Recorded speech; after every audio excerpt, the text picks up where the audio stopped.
to cause dramatic changes on the planet. The tidal effects on Earth are going to be extreme. The tides on Earth are not going to be feet high or tens of feet high, but they're going to be miles high. And so the oceans will wash over the continents, and that probably would do in most people on Earth. If there were survivors, they would be huddled on the remaining patches of high ground.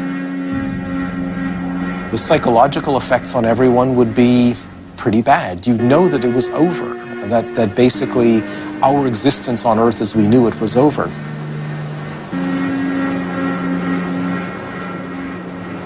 When you finally get close enough for the black hole's gravity to start dominating the gravity of the Earth, then you start hearing the sucking sound as the atmosphere is sucked off through space towards the black hole, followed by everything that isn't nailed down on the surface of the Earth. What will your body do in response? Your body will begin to stretch. Now, the body's kind of elastic. You know, you can stretch a little bit. That's what you do before you work out. You stretch. So it might even feel good at first. But then the difference in force of gravity will continue to grow. And there'll be a point where it will become decidedly uncomfortable for you. Your feet would be ripped off of your body, followed by your legs, torso, etc. You're 1 piece, 2 pieces, 4 pieces, 8 pieces, 16, 32, 64, and you bifurcate your way all the way down to the singularity.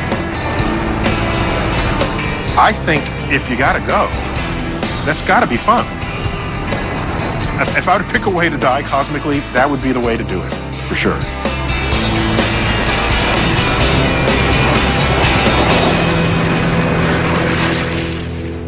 If I knew that the world...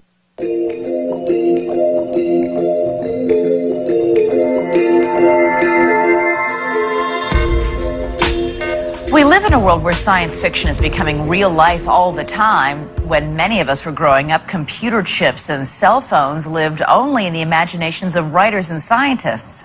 Now we can't imagine life without them. And that is the making of number 6 on our countdown of threats to civilization. Where will technology lead us? Will catering to our convenience be the death of us? Computers can, in principle, emulate human intelligence, or even better it. The result is that computers are likely to overtake humans in intelligence at some point in the next 100 years. As a species, we are number 1. We're the dominant species. How is it that we've got that way? I believe it's our intellectual capabilities. So if something comes along that intellectually outperforms us, then it has the potential to take over.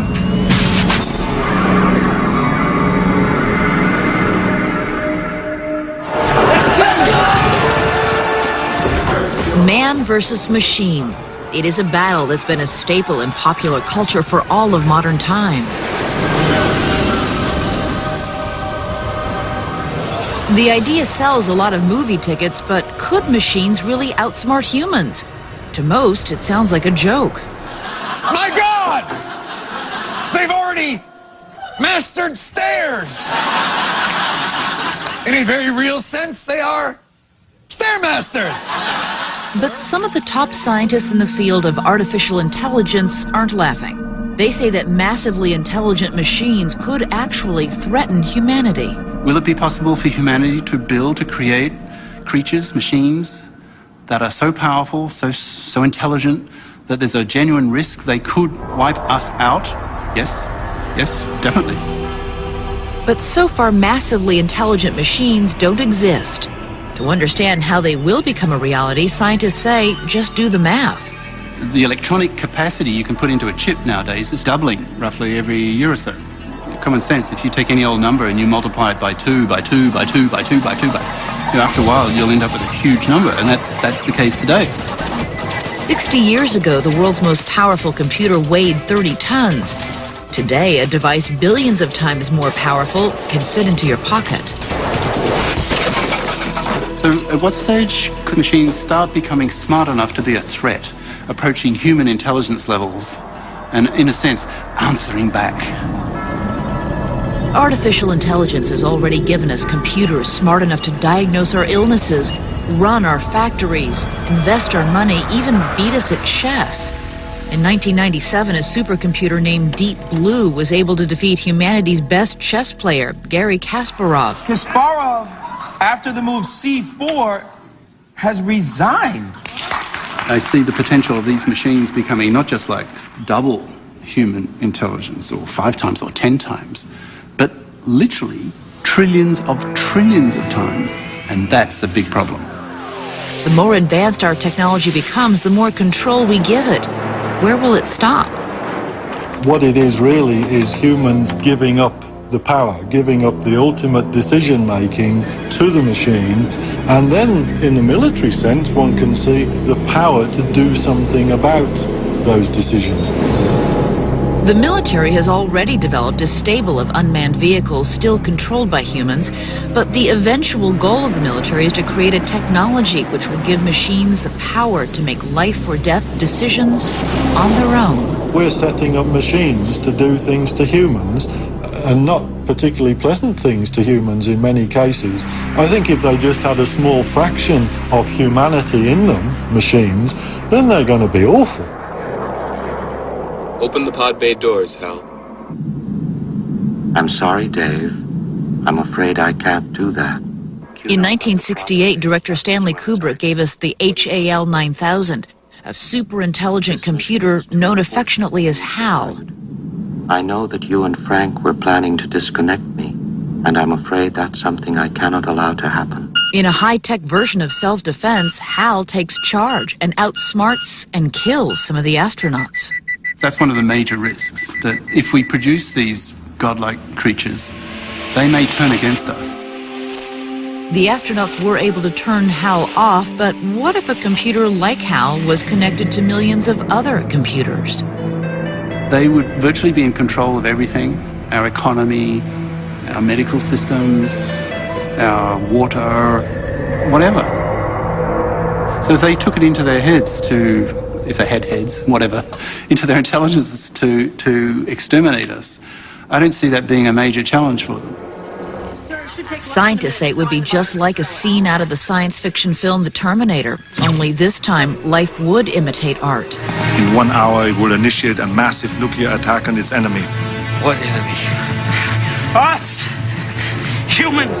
It's like walking towards a sheer drop on a cliff face and saying, yeah, let's put some more intelligence into machines. Everything looks all right.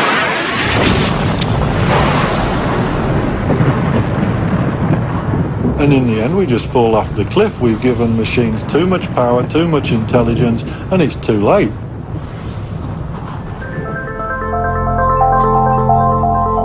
Underneath Yellowstone National Park, there is a force that has the power to plunge the world into darkness. There'd be men's hearts failing for fear, sheer panic. It would be every man for himself. Coming up, the number 5 threat on our countdown.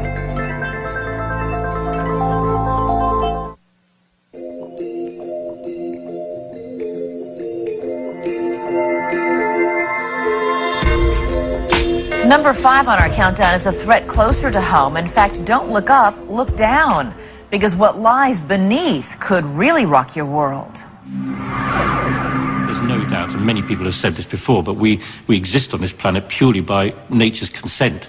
If nature decides she's had enough, we're out.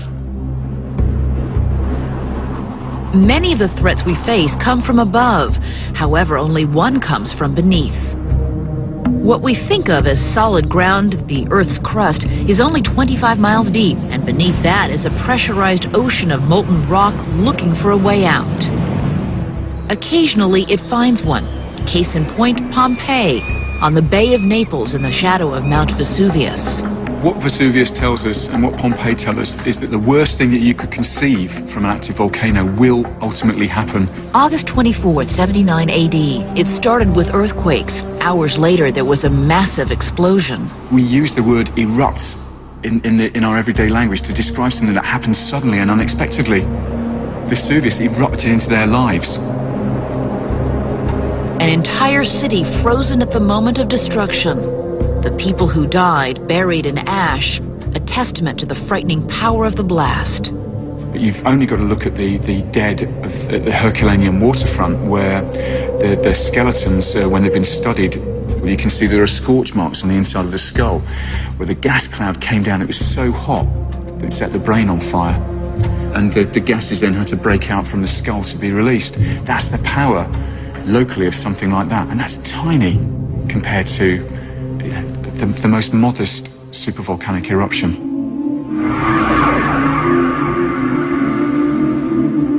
A supervolcano really is a volcano which generates the biggest eruptions that we know about. Now, that means something big enough, for example, to cover the entire UK or the entire state of Connecticut, I suppose, in a vast amount of debris, sort of 10 metres deep.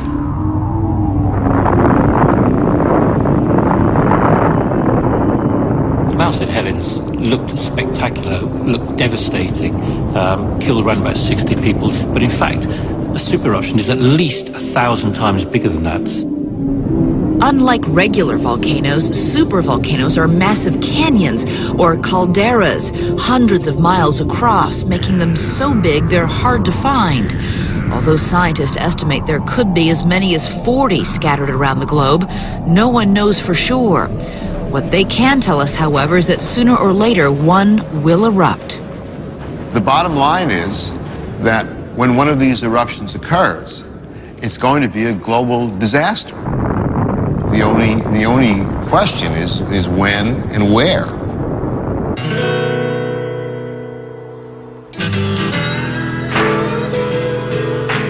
Rapid City, South Dakota, a peaceful town on the edge of the Great Plains. When authorities here think about catastrophes, they certainly don't think about volcanoes. As far as disasters go, we have large forest fires, blizzards, small amount of flooding on a small scale. Few here realize that just over 400 miles away under Yellowstone National Park in Wyoming, there's an underground lake of lava that has the potential to make Rapid City look like Pompeii. Yellowstone is a supervolcano.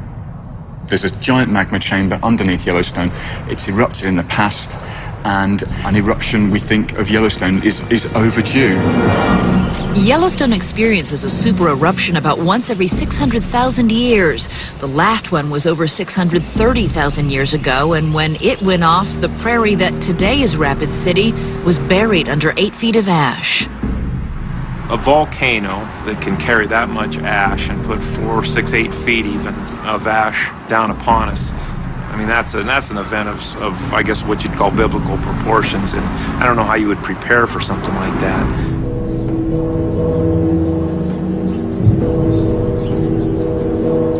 It is especially hard to prepare when scientists can't tell us exactly what the warning signs are. We haven't seen a supervolcanic eruption, so we're not sure about what we will see. But one of the things that we would expect would be increased earthquake activity, an increase in the small geyser eruptions that you get in Yellowstone. The increased seismic activity under Yellowstone would be caused by the massive lake of superheated liquid rock called magma, forcing its way toward the surface. When that would turn from warning signals to there's going to be an eruption is unclear. We may not, however, get much notice that the eruption's about to happen. The Bible does say that, in the last days there'd be an increase of earthquakes in many places.